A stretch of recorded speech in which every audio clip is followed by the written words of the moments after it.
Haunted Chocolatier is still a ways off, so I'm here to tell you why Fields of Mistria is the next Stardew Valley. And this isn't some clickbaity title, I actually have evidence to back up that rather lofty comparison, so here we go. Let's start with what I think is one of Stardew's weakest elements. The story. Yes, I know that if you play for long enough, you can uncover hints about Pelican Town's past and learn about the Ferngill Republic and obviously get to know the romance candidates, but Stardew Valley has a loose overall story, which I feel is fair to say, which is completely fine. Fields of Mistria, however, has an entire plot centred around rejuvenating the town of Mistria after an earthquake, and the magic that's made its way to the surface after centuries due to the disaster shaking some things loose. As a newcomer, thanks to a strange connection you have with a figure named Calderus, you're the only one who has the courage to delve into the mines and find out why these secrets are buried beneath the earth. Aside from this central storyline, there's also more meat on the dialogue bones of Fields of Mistria. Each character, romanceable or not, has tons of dialogue, to the extent that, after playing for almost 60 hours, I've only seen lines repeated when I'm giving the same gifts to a villager or the odd greeting. One of the most endearing parts of Fields of Mistria is that every Friday night, all the community gathers around in the local tavern and spends time together, with a changing cast of groups running their own activities, from a legally distinct Dungeons & Dragons game to finding out the origins of a mysterious painting to starting a dessert club and so much more. You walk around the inn and chat to as many, or as few characters as you wish, and every 4 weeks or so the villagers rotate, so the people who would otherwise never cross paths have a chance to talk to each other. There's a particularly adorable charades sequence, which I won't spoil here, but made me giggle gleefully. As you'd expect, the romances of Fields of Mistria are appropriately detailed. As it's in early access right now, I don't currently have access to any of the 10 heart events, but the 2, 4, and 6 heart events have ticked all of the correct boxes.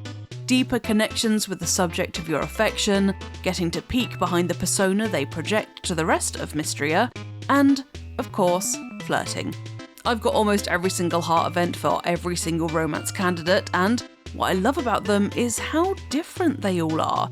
Each villager has distinct fears, passions, and personalities, to the extent that I'm fairly sure I could guess who was speaking, even if their dialogue was anonymous. What are romances without gifts, right? I'm afraid I do prefer Fields of Mistria over Stardew here. There are no universally loved gifts, unless you cook a meal and it gets the rare lovable quality, so you have to use common sense and deductive reasoning to find out what everyone likes.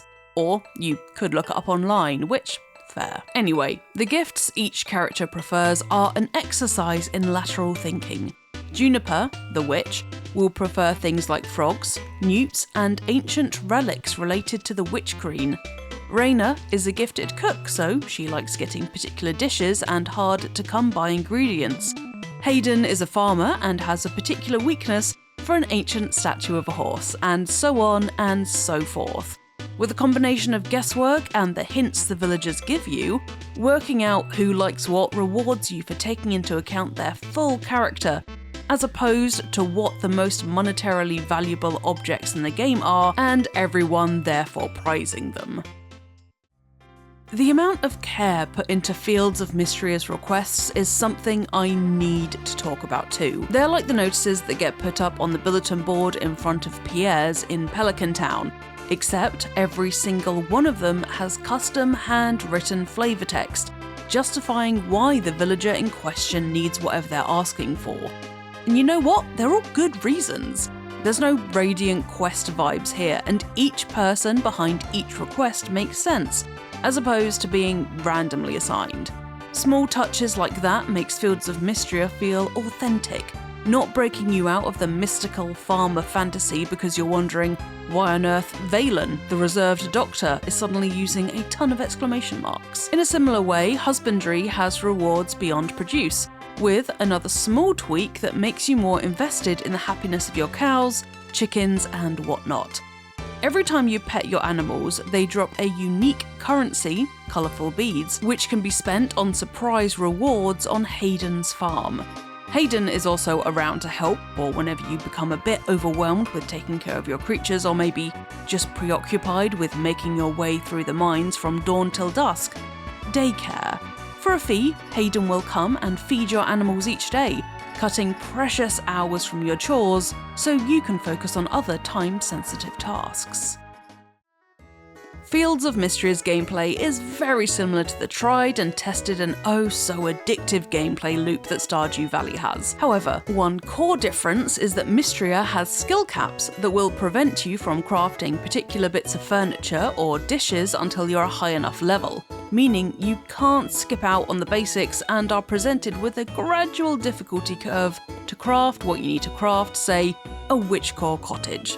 You're presented with far more choice than Stardew Valley when it comes to levelling up as well, as at levels 1, 15, 30 and 45, a range of perks are presented which you can obviously tailor to best fit your playstyle. Similarly, mines have an added roadblock that stops you from speeding down them without properly exploring all they have to offer. Chambers which require you to find and offer specific forageables and insects to open the way down, encouraging you to slow down and not speed through content as quickly as you potentially could, which is something I'm definitely guilty of. Finally, although you can do the little things for your neighbours out of the kindness of your heart, and out of a love for Tesserae, Mistria's currency, there's an extra incentive to aid your compatriots. Upping Mistria's star rank. As a way to grade their towns, the kingdom assigns each town a rank, starting with wood and increasing to sapphire, with the only way to improve said rank being building Mistria's renown. Fulfilling requests for townsfolk increases Mistria's renown as it begins to become known as a place where things get done. Thanks to you, mainly, to be brutally honest. Now, of course, Fields of Mistria is in early access, so there's not nearly the amount of content you're going to get out of Stardew Valley. However, if you want to wait for the game to come out of early access, I do entirely support and understand you, but for those of you who are impatient, like yours truly, Fields of Mistria's early access is still fairly generous. Heart events are capped at 6 hearts, meaning you have 2, 4 and 6 heart events for each romanceable candidate, and the main story is locked up to a certain point. Areas are sealed off by vines or ruined steps, but there are still bugs to catch, mines to explore, and fishes to fish.